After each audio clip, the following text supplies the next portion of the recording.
حضرت عمر فاروق رضی اللہ تعالیٰ عنہ کا عدل و انصاف. خلیفہ دوم حضرت امیر المومنین حضرت عمر فاروق رضی اللہ تعالیٰ عنہ کو اس حقیقت کا بخوبی احساس و ادراک تھا. بقا کا راز عدل و انصاف میں ہی مضمر ہے، لہذا چھوٹے بڑے اور امیر و فقیر کی رعایت کے بغیر انہوں نے انصاف کے تقاضوں کی ہمیشہ مکمل پاسداری کی اور اس سلسلے میں رہتی دنیا تک اعلیٰ مثال قائم کی. یعنی یہی وجہ ہے کہ جب آج بھی عدل فاروقی کو ضرب المثل سمجھا جاتا ہے اور اس لحاظ سے حضرت عمر فاروق رضی اللہ تعالیٰ عنہ کے دور خلافت کو مثالی دور تسلیم کیا جاتا ہے. اور رعایا پروری کے لوگوں کے ساتھ کیا تعلقات سے رعایا نہیں تھی. جو ریا ظاہر ہوتا ہے کہ جب ہم کوئی کپڑے پہنتے ہیں یا کچھ اور کرتے ہیں، ہم لوگوں میں بڑی ٹھاٹھ اور یہ کرتے ہیں. حضرت عمر فاروق رضی اللہ تعالیٰ عنہ میں یہ چیز نہیں تھی. فاروق اعظم رضی اللہ تعالیٰ عنہ کی نظر خلافت کی ظاہری شان و شوکت پر نہیں تھی، بلکہ ان کی نظر میں خلافت پدرانہ حیثیت رکھتی تھی. جیسے ایک باپ اپنی اولاد کا خیال رکھتا ہے، ایسے ہی فاروق اعظم رضی اللہ تعالیٰ عنہ اپنی رعایا کا خیال رکھتے تھے. آپ رضی اللہ تعالیٰ نے اپنی رعایا کا اور اس بارے میں اللہ کے سامنے جواب دہی کا احساس اس حد تک کیا کہ تاریخ اپنے کسی دور میں اس کی مثال پیش نہیں کر سکتی. اسی احساس کا ایک کرشمہ تھا کہ کمزوروں اور محتاجوں کے جذبات اور ان کی تکلیفوں کا صحیح اندازہ لگانے کے لیے آپ رضی اللہ تعالیٰ عنہ خود کو ہمیشہ انہی کی سطح پر رکھتے. راتوں کو اٹھ کر شہر کے گلی اور کوچوں میں گھومتے پھرتے اور لوگوں کے حالات و مشکلات کا بذات خود اندازہ لگاتے. رعایت میں سے کسی کے پاؤں میں اگر کانٹا چبھ جاتا تو اس کی چبھن اور تکلیف عمر اپنے دل میں محسوس کرتے. حضرت عمر فاروق رضی اللہ تعالیٰ عنہ کی شہادت خلیفہ دوم امیر المومنین حضرت عمر فاروق رضی اللہ تعالیٰ عنہ سن 23 ہجری میں جب حج بیت اللہ سے واپسی پر مکہ سے مدینہ کی طرف جانب مہوے سفر تھے. راستے میں ایک جگہ اپنے اونٹ کو بٹھایا اور زمین پر بیٹھ کر اپنے ہاتھوں سے سنگریزوں کو ادھر ادھر ہٹاتے ہوئے آرام کے لیے کچھ جگہ بنائی اور پھر وہاں اپنی چادر بچھا کر اس پر لیٹ گئے. جب نگاہ آسمان کی طرف اٹھی تو فوراً ہی دونوں ہاتھ بھی آسمان کی جانب بلند ہو گئے. تب اپنے رب سے مناجات کرتے ہوئے یوں دعا کی، یعنی اے اللہ میری عمر میں زیادہ ہو گئی، میری عمر زیادہ ہو گئی ہے، قوت بھی کمزور پڑ گئی ہے، رعایا بھی خوب پھیل چکی ہے، اس لیے اے اللہ اب تو مجھے بس اپنے پاس بلا لے. اور پھر مدینہ منورہ پہنچنے کے بعد مسجد نبی میں خطاب کے دوران اللہ سبحانہ و تعالی سے اپنے لیے شہادت کی دعا مانگی،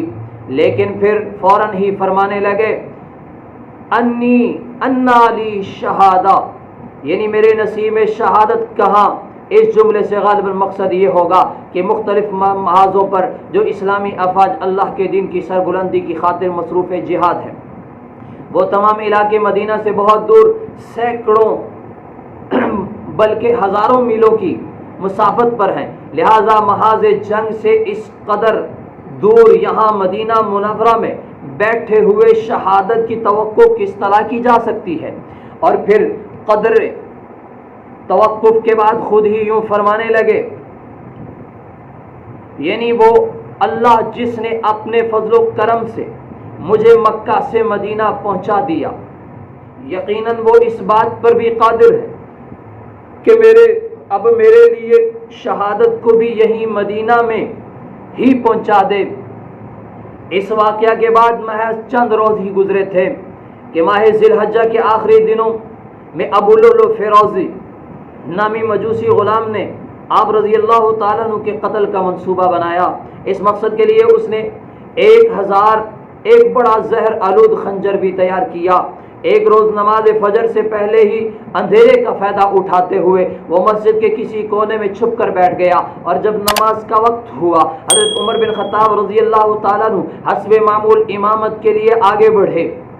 اور نماز شروع کی۔ ابھی تکبیر ہی کہی تھی کہ ابو لولو فیروز نے آگے بڑھ کر خنجر سے کئی وار کیے۔ لوگوں نے اسے پکڑنے کی کوشش کی تو اس نے اندھا دھن ہر ایک کو نشانہ بنانا شروع کر دیا۔ چونکہ مسجد میں سب ہی لوگ غیر مسلح تھے، اسلحہ نہیں تھا، اس لیے اسے پکڑنے میں وقت دقت پیش آئی۔ اس کے ان حملوں کے نتیجے میں وہاں موجود نمازیوں میں سے 13 افراد شدید زخمی ہوئے، جن میں سے 6 افراد شہید ہو گئے۔ کچھ موقع پر ہی اور کچھ بعد میں اس موقع پر قاتل نے جب فرار ہونے کی کوشش کی تو حضرت عبد الرحمن بن عوف رضی اللہ تعالیٰ عنہ نے اس پر اپنا کمل ڈال دیا، جس پر اسے نقل و حرکت میں دشواری پیش آنے لگی، اور تب اس نے گرفتاری سے بچنے کے لیے اپنے اسی خنجر سے ہی خودکشی کر ڈالی۔ اور یوں وہ بدبخت اپنے اس بدترین جرم کے پیچھے کار فرما اصل سازش کو ہمیشہ کے لیے سربستہ راز کی شکل میں چھپا گیا۔ حضرت عمر بن خطاب رضی اللہ تعالیٰ عنہ جو اس اچانک حملے کے نتیجے میں شدید زخمی ہو جانے کی وجہ سے گر گئے تھے، اب انہوں نے نماز مکمل کرنے کی غرض سے حضرت عبد الرحمن بن عوف رضی اللہ تعالیٰ عنہ کو اشارہ کیا، جس پر انہوں نے آگے بڑھ کر نماز فجر مکمل کی، جبکہ حضرت عمر فاروق رضی اللہ تعالیٰ عنہ کو فوری طور پر اٹھا کر گھر پہنچا دیا گیا۔ کچھ وقت گزرنے کے بعد جب طبیعت قدر سنبھلی تو اپنے سرحانے موجود حضرت عبداللہ بن عباس رضی اللہ تعالیٰ عنہما کو مخاطب کرتے ہوئے استفسار کیا کہ بھتیجے وہ حملہ آور کون تھا اور اس کا انجام کیا ہوا؟ اس پر انہوں نے جواب میں یوں کہا، وہ مجوسی غلام ابو لولو فیروز تھا اور یہ اس نے خودکشی کر لی۔ یہ سن کر حضرت اللہ کا شکر ادا کیا کہ مجھے کسی ایسے شخص نے قتل نہیں کیا جو اللہ کے سامنے سجدہ ریز ہوتا ہو۔ اس موقع پر مہاجرین و انصار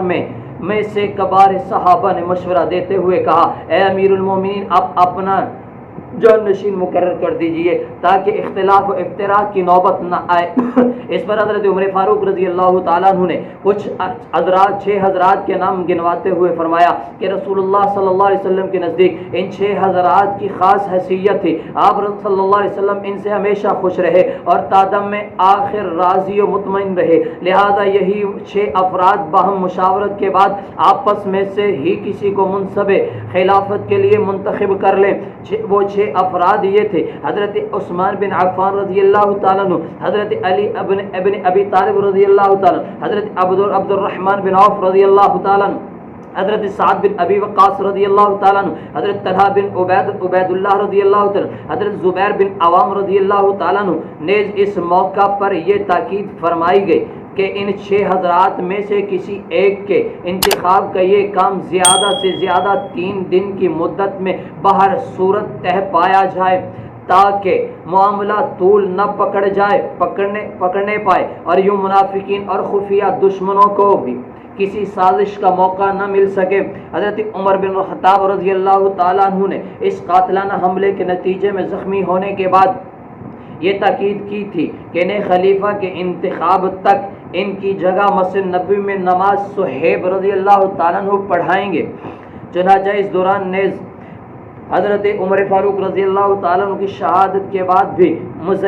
مزید 3 دن یعنی نئے خلیفہ کے انتخاب تک مسجد نبی میں امامت کے فرائض مسلسل حضرت صہیب بن سنان رومی رضی اللہ تعالیٰ عنہ انجام دیتے رہے۔ اس کے بعد حضرت عمر فاروق رضی اللہ تعالیٰ عنہ نے ان 6 افراد کو بلوایا اور انہیں نصیحت کرتے ہوئے فرمایا، تم میں سے جو شخص خلافت کے لیے منتخب ہو اسے میں وصیت کرتا ہوں کہ وہ انصار کے حقوق کا بہت لحاظ رکھے، کیونکہ یہ وہی لوگ ہیں جنہوں نے رسول اللہ صلی اللہ علیہ وسلم کی مدد کی، مہاجرین کو اپنے گھروں میں ٹھکانہ فراہم کیا، انصار تمہارے موسن ہیں، تمہیں بھی ان کے ساتھ احسان کرنا چاہیے، ان کی بھول چوک سے جہاں تک ممکن ہو درگزر اور چشم پوشی ہونی چاہیے۔ پھر مزید فرمایا، تم میں سے جو کوئی خلافت کے لیے منتخب ہو، میں اسے مہاجرین کے ساتھ حسن سلوک کی بھی وصیت کرتا ہوں۔ اور پھر اپنے بیٹے عبداللہ کو ام المومنین حضرت عائشہ صدیقہ رضی اللہ تعالیٰ عنہ کی خدمت میں یہ کہتے ہوئے بھیجا کہ جاؤ ان سے میرے لیے رسول اللہ صلی اللہ علیہ وسلم اور حضرت ابوبکر صدیق رضی اللہ تعالیٰ عنہ کی پہلو میں تدفین کی اجازت طلب کرو۔ اس پر حضرت عبداللہ بن عمر رضی اللہ تعالیٰ عنہما وہاں پہنچے اور اپنے والد یعنی حضرت عمر رضی اللہ تعالیٰ عنہ کی طرف سے یہی گزارش کی، جسے سننے کے بعد حضرت